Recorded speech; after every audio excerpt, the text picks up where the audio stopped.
¿Qué tal, Ricardo? Buenas tardes. Buenas tardes, Cristian, a tu audiencia también. Bueno, ¿cómo cae este tema? Es decir, ¿de qué manera práctica ese IVA se va a trasladar a su destinatario final, Ricardo, operativamente? Sí, suponiendo que el Ejecutivo promulgara la ley, falta todavía ese paso formal. Lo que se tiene ahora es una sanción del Congreso, pero las informaciones que se tienen es que el Poder Ejecutivo la va a promulgar, ¿no? Una vez que se cumpla con ese último requisito, pasa a ser ley de la nación, esa nueva ley modificada de cooperativas. Y eso significa que las cooperativas entonces en la intermediación financiera van a tener que gravar con IVA sus créditos a sus socios. Y eso es lo que los líderes cooperativistas estaban queriendo evitar precisamente, porque hay que distinguir, es importante decirlo claramente, las cooperativas en general están pagando todos los impuestos del caso, pero cuando se trata de la actividad de una cooperativa con sus socios o de una cooperativa con otra cooperativa, esa actividad estaba liberada del IVA débito todavía.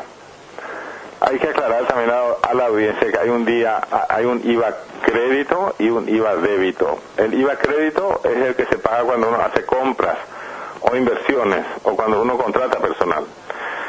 Las cooperativas estaban pagando ya ese IVA crédito cuando realizaban compras, inversiones o contrataciones de personal, incluso con sus propios socios. De forma que la única parte del acto cooperativo, así denominado a la actividad de la cooperativa con sus socios y de las cooperativas entre sí, la única parte que todavía seguía liberada de impuestos era el IRASIS, que es el impuesto a las ganancias, digamos. Las cooperativas no necesitan pagar ese impuesto y tampoco necesitaban pagar el IVA débito. Con esta ley, las cooperativas tienen que pagar ahora en la intermediación financiera ese IVA débito y en el orden del 10%. Lo que significa que para esa inmensa cantidad de socios que tienen las cooperativas, sobre todo cuando se trata de gente pequeña, me refiero yo a empresas unipersonales o pequeños productores, esa gente va a tener que pagar ese IVA del 10% ahora. Lo que significa que si un cooperativista, vamos a suponer que tome un crédito de 4 millones de guaraníes, 4 millones de guaraníes sería el capital, ¿verdad? Ese crédito va a tener un costo ahora de 10% anual, que sería sobre 4 millones de guaraníes, serían 400.000 guaraníes, pero eso hay que dividirlo por 12 meses, ¿verdad? Bueno, lo que se trata es que solamente el interés sobre el crédito es el que va a estar grabado con el IVA débito. Eso es importante aclarar, porque alguna gente cree que las cooperativas no pagan impuestos. Al contrario, las cooperativas de producción, por ejemplo, figuran ya entre los grandes contribuyentes del país, porque las actividades con terceros no socios están todas grabadas con todos los impuestos del caso, como si fueran a cualquier empresa comercial, industrial o de servicios, ¿verdad?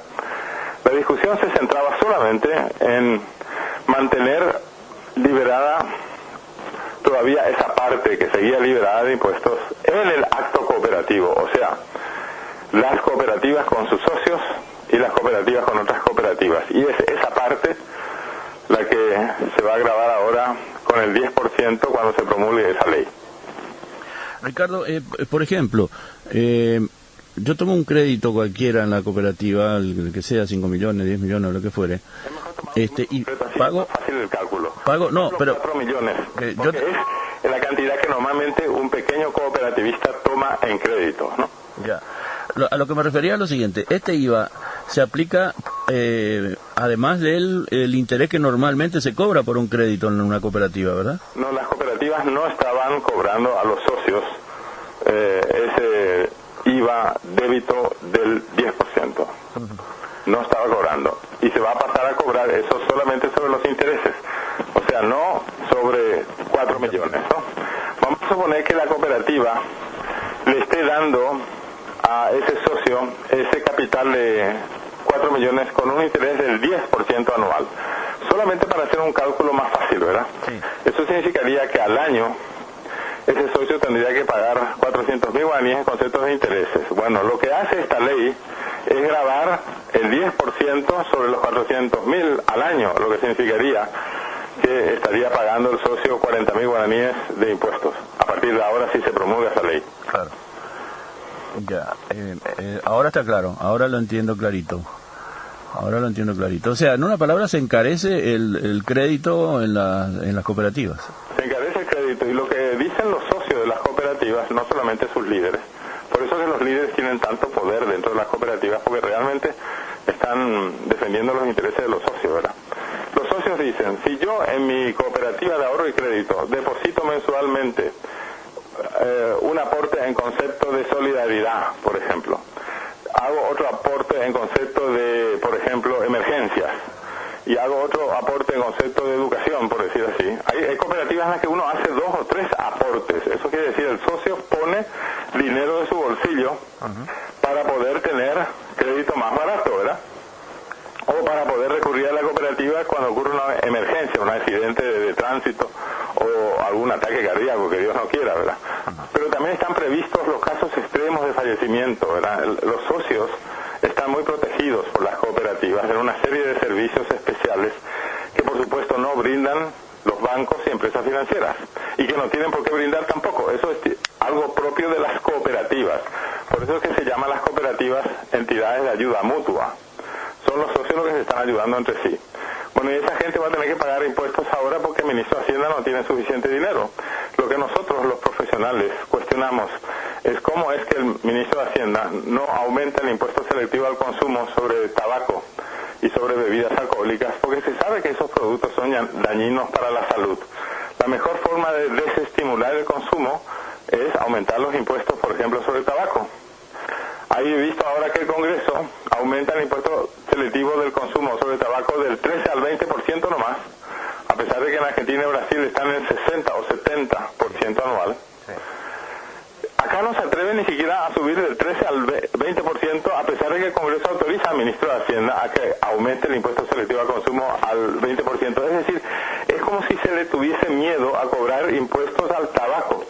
Y lo mismo pasa con las bebidas alcohólicas, que aparte de que son la principal causa de los accidentes de carretera, algunos de ellos fatales para las víctimas, y aparte de que está demostrado que es la principal causa de la violencia doméstica, en el Ministerio de Hacienda no se pretende introducir ningún proyecto de ley para aumentar el impuesto selectivo al consumo sobre bebidas alcohólicas.